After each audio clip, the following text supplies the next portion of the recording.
വികസന വഴിയിൽ മുന്നേറുകയാണ് കൂത്തുപറമ്പ്. എന്നാൽ ആ മുന്നേറ്റത്തിന് ഒപ്പമെത്താൻ സാധിക്കാതെ കിതക്കുകയാണ് കൂത്തുപറമ്പ് പുതിയ ബസ് സ്റ്റാൻഡ് എന്ന വൻ പദ്ധതി. 110 കോടി രൂപ മതിപ്പ് ചെലവ് പ്രതീക്ഷിക്കുന്ന ഈ പദ്ധതി വേഗം യാഥാർത്ഥ്യമാവണമെന്നാണ് ഓരോ കൂത്തുപറമ്പുകാരുടെയും സ്വപ്നം. കൂത്തുപറമ്പിന്റെ വികസനത്തിനു വലിയ മാറ്റങ്ങൾക്ക് തുടക്കമിടുന്ന ഒരു പദ്ധതിയായിരുന്നു നഗരസഭയുടെ നേതൃത്വത്തിലൊരുങ്ങുന്ന പാറാറിലെ പുതിയ ബസ് സ്റ്റാൻഡ് എന്നത്. കർണാടക സംസ്ഥാനത്തേക്കുള്ള ഏറ്റവും പ്രധാനപ്പെട്ട പാത, കണ്ണൂർ വിമാനത്താവളത്തിലേക്കുള്ള പ്രധാന പാത എന്ന നിലയിൽ കൂത്തുപറമ്പിന് പ്രധാന സ്ഥാനമാണുള്ളത്. ഗവൺമെന്റ് താലൂക്ക് ആശുപത്രി, കോടതി, police station, treasury, land tribunal office, excise office, KSCB, telephone exchange, register office, വിദ്യാഭ്യാസ ഉപജില്ലാ ഓഫീസ് തുടങ്ങി പ്രധാനപ്പെട്ട എല്ലാ ഓഫീസുകളും നിലവിലുള്ള ബസ് സ്റ്റാൻഡിന് ചുറ്റുമായും സമീപത്തായുമാണ് സ്ഥിതി ചെയ്യുന്നത്. ചുറ്റിലും സ്ഥാപനങ്ങൾ നിറഞ്ഞതിനാൽ നിലവിലുള്ള ബസ് സ്റ്റാൻഡിന് ഇനി വികസന സാധ്യതയില്ല. ഇതിന്റെ അടിസ്ഥാനത്തിലാണ് കൂത്തുപറമ്പിന്റെ വികസന സ്വപ്നങ്ങൾക്ക് വേഗം കൂട്ടാൻ പുതിയൊരു ബസ് സ്റ്റാൻഡ് എന്ന പദ്ധതി കൊണ്ടുവരുന്നത്. 2006 10 ഏക്കറിലധികം സ്ഥലമാണ് ഏറ്റെടുത്തത്. ആകെയുള്ള 22 സ്ഥലം ഉടമകളിൽ ഒരാൾ ഒഴികെ തുക സ്വീകരിക്കുകയും നഗരസഭയ്ക്ക് സ്ഥലം വിട്ടൊഴിഞ്ഞു കൊടുക്കുകയും ചെയ്തു.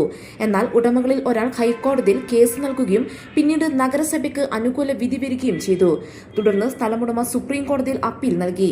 2019 സുപ്രീം കോടതിയും കേസ് തള്ളുകയും ചെയ്തതോടെ പ്രവൃത്തി പുനരാരംഭിക്കാനുള്ള ഒരുക്കവും ആരംഭിച്ചു. അതേസമയം ബസ് സ്റ്റാൻഡ് പ്രവൃത്തി പുരോഗമിക്കാത്തതിൽ പ്രതിഷേധവും ശക്തമാണ്. വികസനം നടത്തുന്നെന്ന് പറയുകയല്ലാതെ പ്രാവർത്തികമാക്കാൻ നഗരസഭയ്ക്ക് സാധിക്കുന്നില്ല.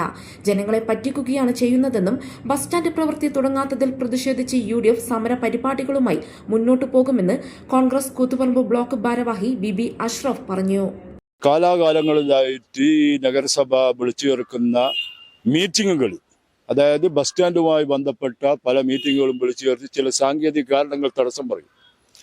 ആ തടസ്സങ്ങൾ നീങ്ങിയാലും പക്ഷെ മറ്റൊരു തടസ്സത്തിലേക്ക് പിന്നെയും അത് കൊണ്ടുവരും. പിന്നെ ആ തടസ്സങ്ങൾ നീങ്ങിയാലും ഇതെന്താ അതിന്റെ ഒരു അടിസ്ഥാനപരമായ ഇതുവരെ ആർക്കും പിടുത്തം കിട്ടാത്ത പിന്നെ ഏതോ ഒരു റിപ്പോർട്ട് കിട്ടാനുണ്ടെന്ന് പറയാം. റിപ്പോർട്ട് ഇതുവരെ കിട്ടാത്തതിന്റെ ഒരു മാസം കൊണ്ട് കിട്ടേണ്ട റിപ്പോർട്ട് ഇതുവരെ കിട്ടിയിട്ടില്ല. അതിന് ഒരു മുന്നൊരുക്കങ്ങളോ അതിന്റെ നടപടിക്രമങ്ങളോ പാലിക്കാത്തതിന്റെ ഫലമായിട്ടാണ് ഇത് നടക്കാത്തത്. കാരണം ഇതെന്ന് വെച്ചാല് കൂത്തുപറമ്പിലെ നഗരസഭ വർഷങ്ങളായി ഇതിങ്ങനെ തുടർന്ന് ജനങ്ങളെ പറ്റിക്കുന്ന ഒരു സാഹചര്യത്തിലേക്കാണ് പോകുന്നത്.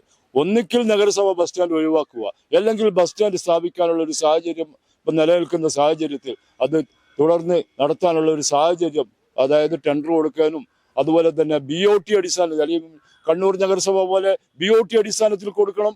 നഗരസഭയ്ക്ക് ഫണ്ടോ മറ്റുള്ള കാര്യങ്ങളോ തയ്യാറാക്കാൻ കഴിയുന്നില്ലെങ്കിൽ BOT അടിസ്ഥാനത്തിൽ കണ്ണൂർ ചെയ്തതുമായ BOT അടിസ്ഥാനത്തിൽ ഇത് കൊടുക്കാനുള്ള സാഹചര്യത്തിലേക്കെങ്കിലും ഉണ്ടാകണമെന്നാണ് അഭ്യർത്ഥിക്കാനുള്ളത്.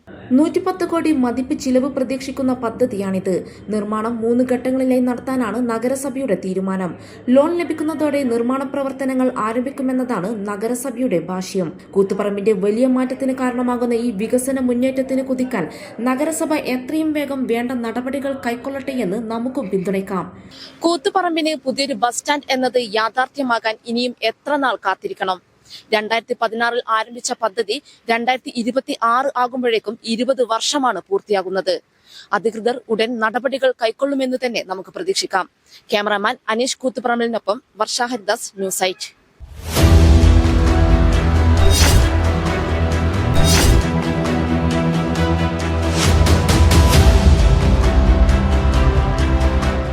നിങ്ങളുടെ വീട്, നിങ്ങളുടെ അഭിമാനം, ഒപ്പം ഞങ്ങളുടെയും.